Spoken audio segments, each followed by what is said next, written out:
Assalamualaikum warahmatullahi wabarakatuh. Baiklah anak-anak ibu, hari ini kita belajar pendidikan agama Islam. Ya, seperti biasa sebelum kita mulai materi kita pada hari ini, marilah bersama-sama kita mengucapkan basmalah. Bismillahirrahmanirrahim. Nah, materi kita pada minggu ini masih lanjutan dari materi minggu lalu. Ya, pelajaran minggu lalu kita membahas tentang aurat. Jadi untuk minggu ini lanjutannya ya, yaitu berbusana muslim dan muslimah merupakan cermin kepribadian dan keindahan diri. Bagian keduanya, bagian pertamanya minggu lalu sudah kita bahas. Oke, ya, ini tema untuk minggu ini. Yang di bagian kedua, kita akan membahas ayat-ayat Al-Quran ya tentang perintah berbusana muslim dan muslimah. Ada di surah Al-Ahzab ayat 59 ya. Ini surah Al-Ahzab ayat 59. Oke, yang mana artinya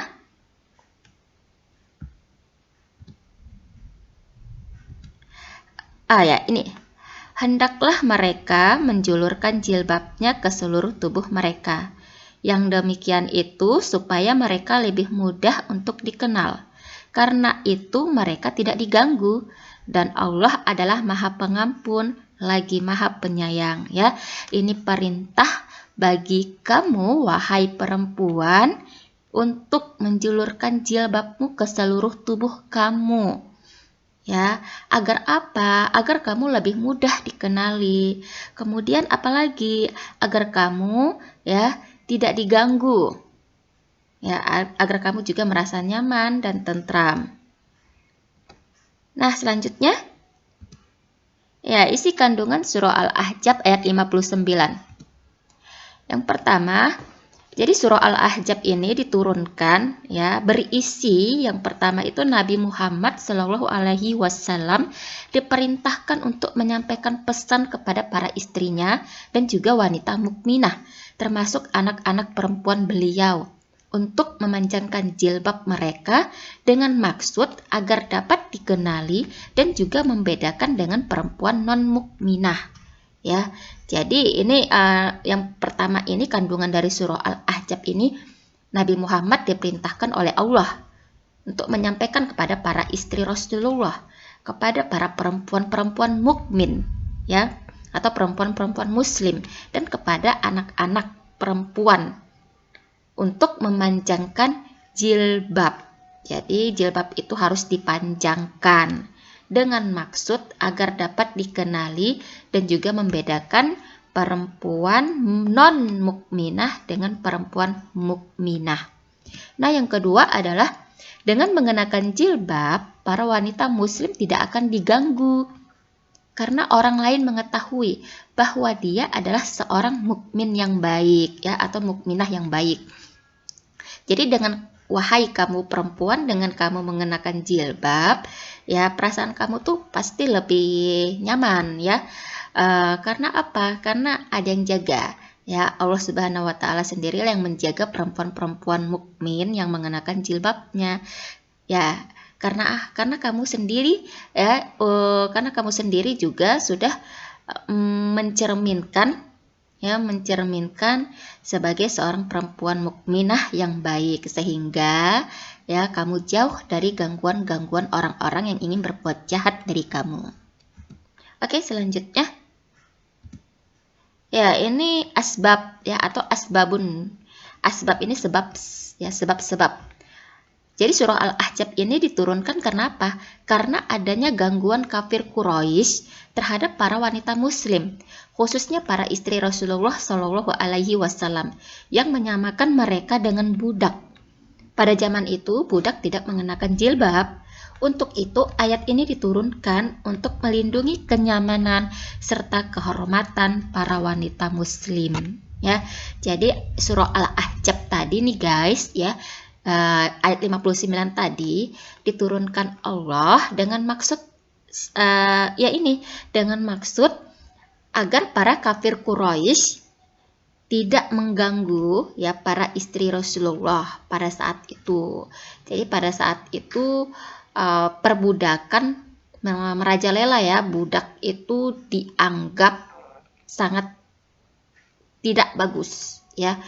Kenapa? Karena budak pada saat itu bisa dijual dan juga bisa dibeli. Sehingga para lelaki ataupun para orang-orang yang para kafir Quraisy ya, para kafir Quraisy bertindak sesuka hati mereka terhadap budak yang sudah mereka beli.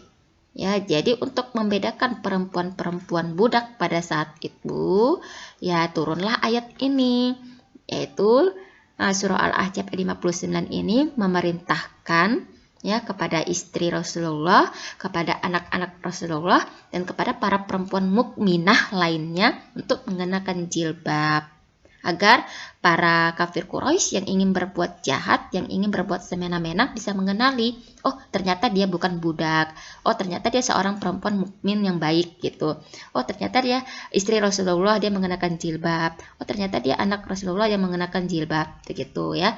Jadi ada perbedaan. Nah selanjutnya surah An-Nur ayat 31.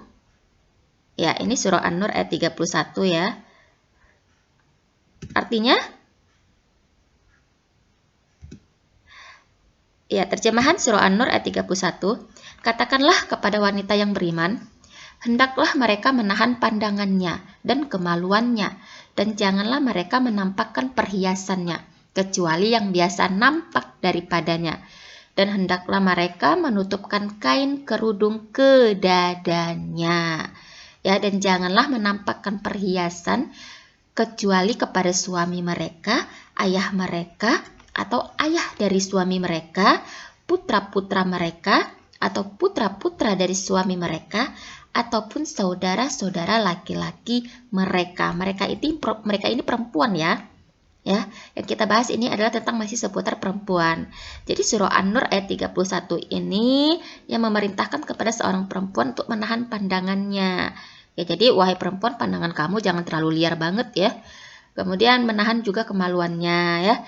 Dan janganlah mereka menampakkan perhiasannya, kecuali yang biasa nampak. Ya, yang biasa nampak ini seperti wajah ataupun telapak tangan. Ini pelajaran minggu lalu sudah saya jelaskan batasan-batasan aurat dari perempuan.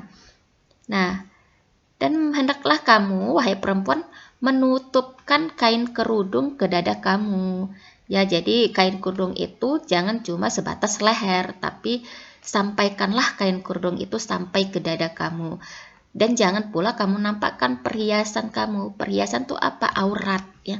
Jadi aurat kamu itu adalah perhiasan kamu yang tidak boleh kamu pamerkan, kecuali ya kepada suami kamu, ya kepada ayah kamu, ya ini adalah mahram. Nih suami, ayah suami, putra-putra ataupun putra-putra suami, saudara-saudara laki-laki dari seorang perempuan. Ini adalah mahram-mahram seorang perempuan ya.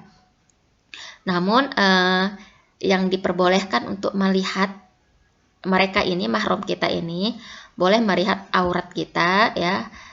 Tidak semua, ya tidak semua aurat kita dong bisa dilihat oleh mahram-mahram kita. Ada kemarin batasan apa yang boleh dilihat oleh mahram-mahram kita itu di pelajaran minggu lalu. Kamu buka video minggu lalu tentang aurat, oke? Kemudian hijrah. Ya, ini hijrah, banyak sekali orang yang salah menafsirkan tentang hijrah. Kenapa? Ya karena mereka salah tanggap. Ya banyak orang-orang yang berpikir kalau hijrah itu seorang perempuan ataupun seorang laki-laki yang sudah hijrah berarti mereka sudah berubah menjadi seorang malaikat. Tidak ya, itu salah besar. Perempuan ataupun laki-laki yang sudah hijrah bukan berarti mereka itu 100% harus berbuat kebaikan, tapi itu adalah proses belajar memperbaiki diri menjadi yang lebih baik. Ya, hijrah itu namanya juga hijrah. Hijrah itu artinya pindah. Ya, berasal dari bahasa Arab yang artinya pindah.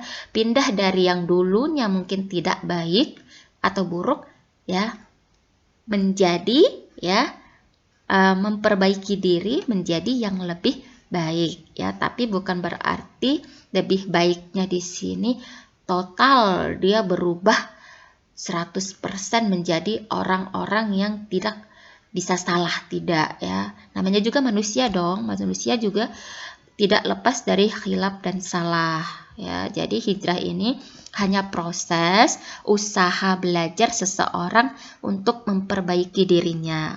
Oke ya. Oke guys, selanjutnya ya, ini tugas ya. Ini tugas kamu yang harus kamu kerjakan ya. Jadi tugas ini kamu kerjakan di double folio seperti biasa ya. Kamu serahkan di hari Sabtu dengan guru BP kamu. Oke. Selanjutnya ya.